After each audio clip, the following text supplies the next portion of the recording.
లాస్ట్కి వచ్చేసింది ప్రచారం. ఎట్లా ఉంది? ఎటువైపు ఉన్నారంటే ఏం చెప్తారు ప్రజలు? अच्छा है प्रचारम वन साइड है वोट पूरा बीआरएस पार्टी चल रहा पूरा ఎందుకు బీఆర్ఎస్ అంటే కాంగ్రెస్ కూడా అదే విధంగా ప్రచారాలు కొనసాగిస్తుంది కదా.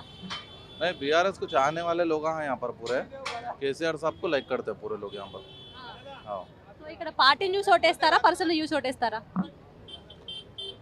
पार्टी నుంచి हाँ केसीआर साहब के लाइक करने वाले हैं पूरे लोग केसीआर साहब को डालते हैं हाँ ఇప్పుడు అదే విధంగా నవీన్ యాదవ్ కూడా ఇక్కడ ఎప్పటి నుంచిలో ఉన్న మనిషి కదా, అంటే తనకి కూడా గెలుపు అంటే వచ్చే అవకాశం ఉందని చెప్పేసి కూడా అనుకుంటున్నారు కదా. गोपीनाथ साहब डेवलपमेंट करे सो है फुल यहाँ पर वो वजह से उनको डालना बोल के है अभी थोड़ा 99% काम हो गया सो है 1% है अभी उनके वाइफ कर देते बोल के उम्मीद है हमारे को इसलिए उनको वोट डालना चाह रहे हैं हम लोग हाँ बीआरएस సరే, ఏం పేరు? అహ్మద్ పాషా మేడం. ఎట్లా ఉంది? ఇప్పుడు లాస్ట్కి వచ్చింది ప్రచారం. ఇంకొక 2 రోజులలో ఎలక్షన్స్ ఉన్నాయి. ప్రచారం కూడా ఆపేస్తారు రేపటి రోజున. ఎట్లా ఉంది ఇక్కడ మొత్తం? మొత్తం ప్రపంచం ప్రజలు మొత్తం బీఆర్ఎస్ వైపే ఉన్నారు, వన్ సైడ్ ఉన్నారు. 100% గతంలో కన్నా ఒక 5 ఇంతల నుండి 10 ఇంతల మెజార్టీతో ఎక్కువ మెజార్టీతో గెలవబోతా ఉన్నాం మేడం. బీఆర్ఎస్ పార్టీ 100% గెలవబోతా ఉంది. ఎందుకు బీఆర్ఎస్ అంటే ఏం చెప్తారు? ఎందుకంటే గతంలో 10 సంవత్సరాల కాలంలో కేసీఆర్ గారు బీఆర్ఎస్ పార్టీ ఇచ్చినటువంటి సంక్షేమ పథకాలు, చేసినటువంటి అభివృద్ధి కావచ్చు, ఇప్పుడు ఏదైతే 22 నెలల కాలం వీళ్ళు చేసిన అరాచకాలు, మొత్తం అన్ని వ్యవస్థలు నాశనం, ఇదంతా చేసి ప్రజలు వ్యత్యాసం చూస్తూ ఉన్నారు. ప్రజలకు ఏంటంటే దురదృష్టవశాత్తు మా ఎమ్మెల్యే గారు స్వర్గస్థులు అయినారు, కానీ ప్రజలకి చాలా తొందరగా ఈ అవకాశం అనేది వచ్చింది. దీనికి బుద్ధి చెప్పడానికి ఒక అవకాశం వచ్చింది. ప్రజలు ఆలోచిస్తూ ఉన్నారు. అందరూ ఇంటింటికి దాదాపు ఒక నెలన్నర రోజులకి మేము పోతా ఉన్నాం గ్రౌండ్లో. ప్రజలు స్వచ్ఛందంగా చెప్తా ఉన్నారు, మేము డైరెక్ట్ సైలెంట్ ఓటింగ్ ఉంటుంది, బీఆర్ఎస్ పార్టీకి వేస్తాం, మీరు ప్రచారం చేయడం అవసరం లేదు. ఈ 22 కాలంలో కూడా ఇంత వ్యవస్థను నాశనం చేసి మమ్మల్ని నానా ఇబ్బందులు పెడుతున్నాడు. మేము 100% బీఆర్ఎస్ పార్టీకి వేస్తాం, ప్రజలు స్వచ్ఛందంగా చెప్తా ఉన్నారు. ఇక్కడ బీఆర్ఎస్ వచ్చే అవకాశం ఉందంటారా? 100% బీఆర్ఎస్ పార్టీ వన్ సైడ్ వస్తుంది, మంచి మెజార్టీతో వస్తుంది. ఎలక్షన్కి ప్రచారానికి ఇంకా రేపు ఒక్క రోజు ఉంది. ఎట్లా ఉంది జూబ్లీ హిల్స్ అసలుకి? నిజంగా వాస్తవంగా చెప్పాలంటే మేము చాలా రోజుల క్రితమే మేము గెలిచిపోయినాం. బీఆర్ఎస్ అన్నది జస్ట్ వెయిటింగ్ ఫర్ మెజారిటీ అమ్మ. ఎందుకు అంటే ఇక్కడ ఏ రకంగా ప్రజలు ఇబ్బంది పడుతున్నారు గ్రౌండ్లో, ఏ రకంగా రేవంత్ రెడ్డి చేయవాలన్నా ఇక్కడ సంక్షేమాలు ఆగిపోయినాయి. హైడ్రా అనే ఒక భయం, ఒక రాక్షసుడు, హైడ్రా అనే ఒక రాక్షసుడు వస్తున్నాడు అని చెప్పి ప్రజలు రాత్రంతా పడుకోకుండా చేస్తున్న రేవంత్ రెడ్డి సర్కార్కి దిమ్మ తిరిగేటట్టు ఒకసారి జవాబు చెప్పాలని ఓటర్ చాలా క్లియర్గా ఉన్నాడు. సో మేము గెలిచిపోయినని మాత్రం 100% మేము నమ్ముతున్నాం. We're just waiting for a bumper majority. ఇప్పుడు ఎవరికి వాళ్ళే మెజారిటీ అనేది ప్రకటించేసుకుంటున్నారు కదా, మరి మాకు అనవసరం వాళ్ళు ఏం ప్రకటించేసుకుంటారు అన్నది. మేము ఏం చేసామన్నది 10 ఏళ్లలో మాకు తెలుసు, మేము ఏం చేస్తున్నాం అన్నది తెలుసు. 2 సంవత్సరాల నుంచి గవర్నమెంట్ ఏం చేయలేదన్నది కూడా మేము ప్రజలకు తీసుకెళ్ళాం. వాళ్ళు ఏం చేయలేదన్నది కూడా వాళ్ళకు ఉంది. కాబట్టి మేము ఇప్పుడు ఇట్లా స్క్రీన్స్ పెట్టి మేము 10 ఏళ్లలో ఏం చేసాం మేము చూపిస్తున్నాం. ఇది కూడా కాపీ కొట్టి రేవంత్ రెడ్డి కూడా స్క్రీన్లు పెట్టాడు కదా, ఒకటి ప్లే చేయమని చెప్పండి. రేవంత్ రెడ్డి బొమ్మ తీసేసి 24 నెలల్లో ఆయన చేసింది చూపించామని చెప్పండి. సో వాళ్ళకి ఏం లేదు కాబట్టి 100% మేము గెలుస్తాం, ఆ ధీమాకు మాకుంది. దొంగ ఓట్లు అనేది కూడా మళ్ళీ ఎక్కువ అయ్యే అవకాశం ఉందని చెప్పేసి చెప్తున్నారు కదా. సారీ, దొంగ ఓట్లు కూడా మళ్ళీ ఎక్కువ అయ్యే అవకాశం ఉందని చెప్పేసి చెప్తున్నారు కదా. ఉన్న ఓట్లు ఎక్కువ అవ్వడం అంటే ఆల్రెడీ దొంగ ఓట్లు ఉన్నాయని చెప్పేసి గుర్తించడం జరిగింది. అవును, మళ్ళీ అట్లా ఏమైనా వచ్చే అవకాశం ఉందంటారా? అది మేము ఎక్కడికక్కడ మా పరంగా మేము మా ప్లాన్స్లో ఉన్నాము. మా టీమ్స్ అన్ని గ్రౌండ్లో ఉన్నాయి. మా లోకల్ క్యాడర్ కూడా చాలా గట్టిగా ఉంది. ఎక్కడ కూడా రిగ్గింగ్కి పాల్పడే అవకాశమే లేదు, వదిలిపెట్టే ప్రసక్తే లేదు. ఎలా ఉంది జూబ్లీ హిల్స్ లో? రేపటితోటి ప్రచారం అంతా బంద్ అయిపోతుంది. ఎటువైపు ఉన్నారు జనాలు అంటే ఏం చెప్తావు? బీఆర్ఎస్ మంచి పని చేస్తున్నావు. కేటీఆర్ కాంగ్రెస్ వస్తున్నానికి 6 మాట చెప్తున్నావు, ఒక్క మాటలు మంచి చేయలేదు. బస్ ఫ్రీ చెప్తున్నావు. బస్ ఫ్రీ అంటేనా ఆడపిల్లకి బస్ ఫ్రీ ఉన్నది, మొగడి పిల్లకి డబ్బులు ఎక్కువ ఉన్నది. और हम ना को मंची अंटे ना को बीआरएस पार्टी, और बीआरएस पार्टी को हम जीता के रहेंगे. और कांग्रेस को हम निकाल के जैसा झाड़ू घर को देख कचरा निकाल के फेंकते हैं, उस ढंग से हम कांग्रेस को निकाल के फेंक देंगे. बस हमको ये चाहिए, हमको बीआरएस पार्टी चाहिए. बीआरएस వస్తదంటారా? बीआरएस मस्त मंची ఉన్నది.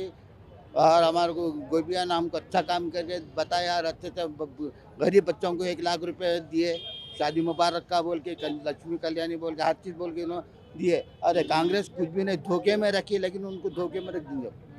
अब हमारे को सब काम नहीं है. చెప్పండి అన్న, ఎట్లా ఉంది? రేపటితోటి ప్రచారం అంతా ఆగిపోతుంది.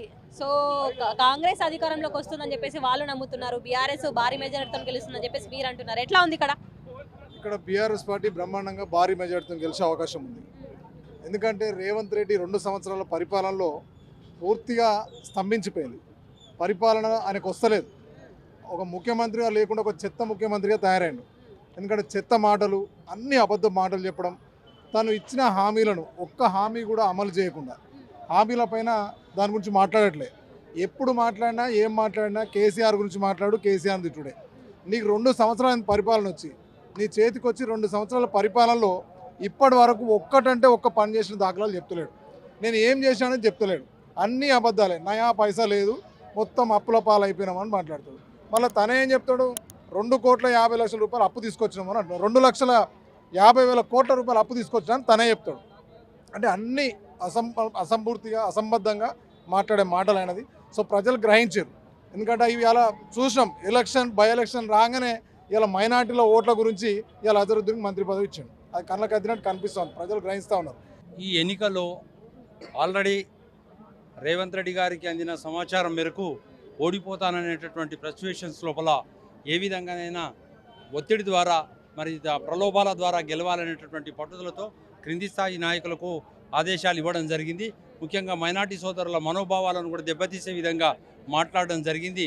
ఈ ప్రాంతంలో ఉన్నటువంటి ప్రచారంలో ఇంటింటికి తిరిగితే మేము గమనించింది ఏమిటంటే ఈ ప్రజలు చాలా తెలివిమంతులు, ఆల్రెడీ డిసైడ్ చేసుకున్నారు. ఎందుకంటే ఈ ఇచ్చినటువంటి 6 గ్యారంటీ పథకాలను అమలు చేయలేకపోయిండు. తర్వాత ప్రజలకు సంక్షేమం కన్నా కేసీఆర్ యొక్క కుటుంబాన్ని తిట్టడమే ధ్యేయంగా పెట్టుకున్నాడు. కాబట్టి గెలిచిన తర్వాత సంక్షేమ ప్రజల మీద దృష్టి పెట్టాలి. డైవర్షన్ పొలిటిక్స్ అనేటటువంటిది బాగా అమలు చేస్తుండు. కాబట్టి ఇక్కడ ఉన్నటువంటి ప్రజలు ఈయన పాలన ద్వారా సక్రమమైన పాలన అందదు.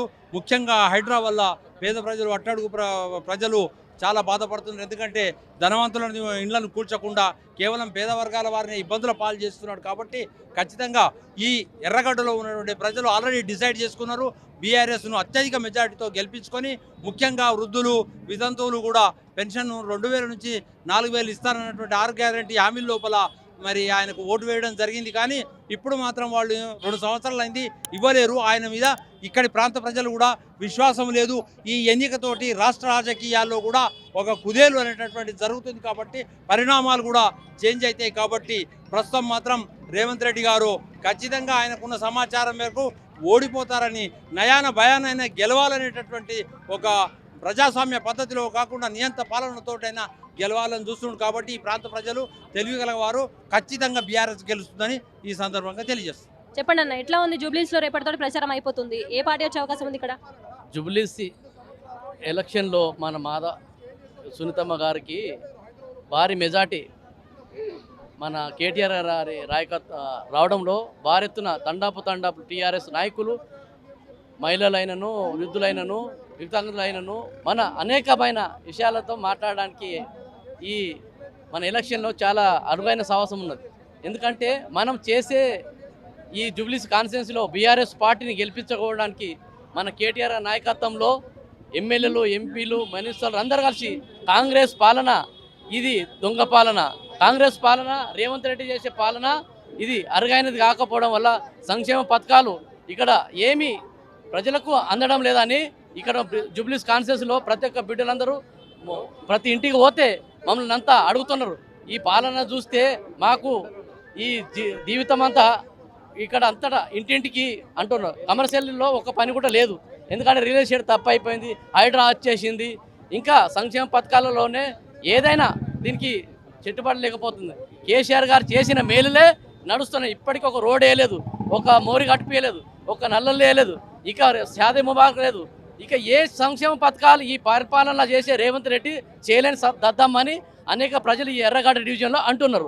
ఎలక్షన్స్ రేపటితో ప్రచారం అయిపోతుంది. ఏ పార్టీ వచ్చే అవకాశం ఉంది ఇక్కడ?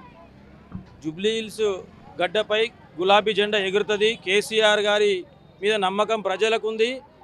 మన ఈ రేవంత్ రెడ్డి పాలన దుర్మార్గ పాలన చేస్తున్నారు. కాబట్టి కేసీఆర్కు ప్రేమిస్తున్నారు జనాలు.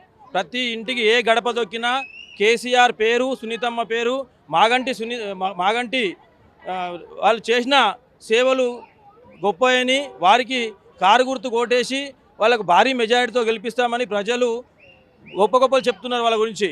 మరి ఎక్కడ ఏం లేకున్నా ఇంతకుముందు పీజేఆర్ గారు మరి ఆ తర్వాత గోపీనాథ్ గారు చేసిన అభివృద్ధి ఉంది కాబట్టి బీఆర్ఎస్ ప్రభుత్వం గెలుస్తుంది, భారీ మెజారిటీతో గెలుస్తుంది. మరి అదేవిధంగా కేటీఆర్ హరీష్ రావు గారు వాళ్ళు సొంత చొరవతోటి జూబ్లీహిల్స్ గడ్డ నుంచి ఒక జవాబు ఏముందంటే తెలంగాణ మొత్తం గెలవాలంటే జూబ్లీహిల్స్లో ఇది ఫస్ట్ మొదటి మెట్టు, ఆ మెట్టే జూబ్లీహిల్స్ గడ్డ అని నేను కోరుకుంటాను. నీ పేరు? నా పేరు యాదమ్మ. ఎట్లా ఇప్పుడు కాంగ్రెస్ నుంచి పథకాలు వస్తున్నాయా? మాకు ఇల్లు ఇచ్చిండమ్మా.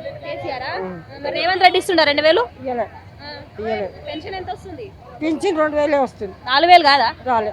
4000 ఇస్తురంట కదా? లేదమ్మా, 2000 వస్తుంది. 2000 కేసీఆర్ ఇచ్చినాయి. 2000 ఏమి లేదు. మరి ఏమి ఇయ్యలే, నీకు తులం బంగారం ఇయ్యలే రేవంత్ రెడ్డి? కేసీఆర్ ఉన్నప్పుడు ఎట్లుండే, ఇప్పుడు ఎట్లుంది? అప్పుడే బాగుందమ్మా. అందుతాయి పింఛన్లు లేవు, పింఛన్లు ఇస్తామన్నాడు, ఏమి ఇస్తాడు చెప్పు. ఇంటికి ఇప్పుడు మహిళకు మనిషికి 2500 అకౌంట్లు ఇస్తానన్నాడు, ఎక్కడ పడతాయి? లేనోనికి ఏమైతే కోట్ల ఖర్చు పెడతాను, ఏమి రావట్లేదు. రేవంత్ రెడ్డి రావట్లేదు. నరేంద్ర గ్యాస్ అన్నాడు, గ్యాస్ ఇవ్వట్లేదు. కరెంటు బిల్లు అన్నాడు, మేము బిల్లు కడతాను మేము. 500 రూపాయల గ్యాస్ వస్తలే? లేదు, ఏది లేదు. ఒక 2 నెలలో ఇచ్చిండు అంతే పడ్డాయి. ఈ తర్వాత మళ్ళీ అయిపోయింది, ఆపేసిండు. పింఛన్ లేదు, 60 ఏళ్ళకు పింఛన్ అన్నాడు. అంకుల్ 63 ఏళ్ళు ఉన్నాడు, తిరిగి కాళ్ళు అరుగుతాను. అంకుల్కి వస్తే లేదా 4000 రూపాయల పెన్షన్? 4000 కాదు, 2000 కూడా రావట్లేదు. ఏది లేదు. పెట్టుకున్నారా మరి మీరు పెన్షన్? ఎన్నోసార్లు పెట్టినాం, ఎన్నిసార్లు పెట్టినా ఆఫీస్ అంటారు, ఈ ఆఫీస్ అంటారు, ఈ ఆఫీస్ పోయినా అయితే లేదు. ఏం చేస్తాం మరి? ఇచ్చిండా తులం బంగారం? ఇచ్చిండా? ఇచ్చిండు. ఇవన్నీ అవే రేవంత్ చెప్పించిన ఇవన్నీ. రేవంత్ దర్వాన చేస్తే కూర్చొని తింటాను. ఏది లేదురా, అదంతా కాని పని. కేసీఆర్ ఉన్నాడు, ఊళ్ళల్లో నీళ్ళు వచ్చినాయి, చెర్లల్లో అన్ని మంచిగానే ఉన్నాయి. ఇప్పుడు ఏం లేదు. కేసీఆర్ ఉన్నప్పుడు మంచిగా ఉంది, ఇప్పుడు మంచిగా ఉన్నప్పుడే మంచిగా ఉన్నది. కేసీఆర్ రావాలి మళ్ళా.